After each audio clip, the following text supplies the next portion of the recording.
Hey, welcome to Digging into the Bible. My name is Jim Barnard. This is a production of Taylor Coaching.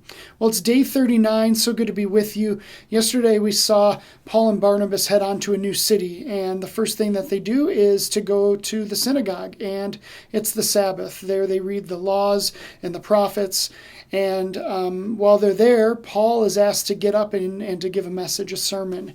And he introduced yesterday Jesus to this crowd, and he's going to go even further today. With that as the backdrop, let's go ahead and dig in. This is Acts chapter 13, starting at verse 26. Brothers, sons of the family of Abraham, and those among you who fear God, to us has been sent the message of this salvation, for those who live in Jerusalem and their rulers, because they did not recognize him, nor understand the utterances of the prophets, which are read every Sabbath, fulfilled them by condemning him. And though they found in him no guilt worthy of death, they asked Pilate to have him executed. And when they had carried out all that was written of him, they took him down from the tree and laid him in a tomb. But God raised him from the dead, and for many days he appeared to those who had come up with him from Galilee to Jerusalem, who are now his witnesses to the people.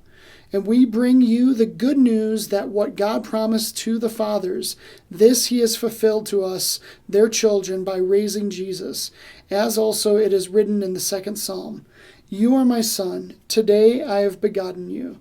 And as for the fact that he raised him from the dead, no more to return to corruption, he has spoken in this way, I will give you the holy and sure blessings of David.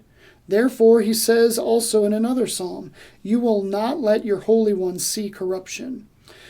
For David, after he had served the purpose of God in his own generation, fell asleep and was laid with his fathers and saw corruption.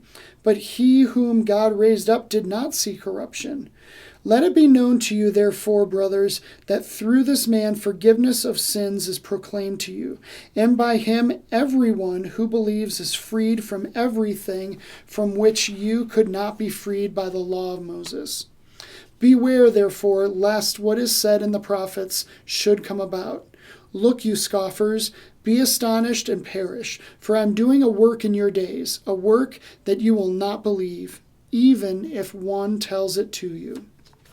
All right, so there's a lot of callback verses there, 4 different little sections. So if you're watching this on YouTube, I've given the reference that we're calling back to in the Old Testament, along with the written verse at the bottom. So the first section of Paul speaking in the synagogue, it was using history to reveal that the Messiah had already come. His name is Jesus. Today's section uses Old Testament prophecy and confirms the fulfillment of the Jewish law. It couldn't free us, but Jesus can, and he has.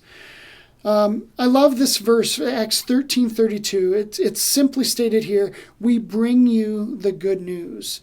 The phrase good news is translated into the word gospel. So when you hear the gospel of Matthew, the gospel of Mark, the gospel of Luke, they're saying the good news brought to you by Matthew, Mark, Luke, John. Paul is coming with really good news.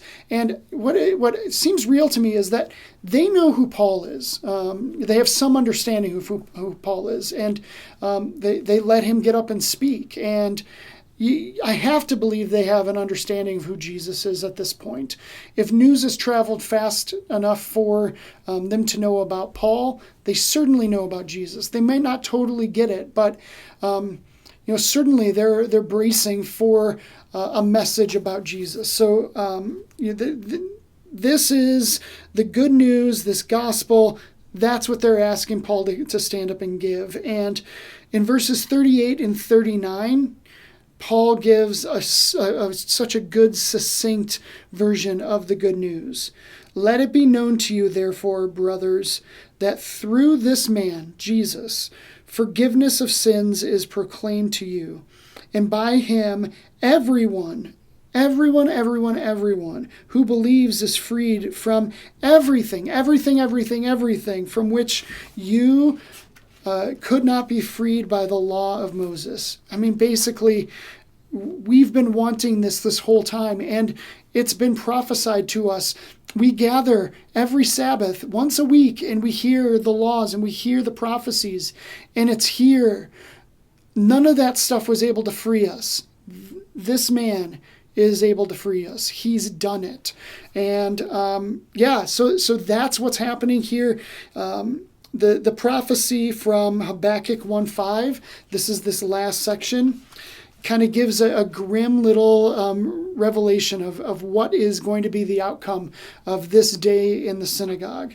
When it says, "Look, you scoffers, be astounded and perish, for I am doing a work in your days, a work that you will not believe, even if one tells it to you." And Paul's here, he's one telling it to them. It's a good preview for what we're going to see tomorrow as we continue to dig into Acts chapter 13. Thanks for watching. Thanks for listening. I'll look forward to seeing you then.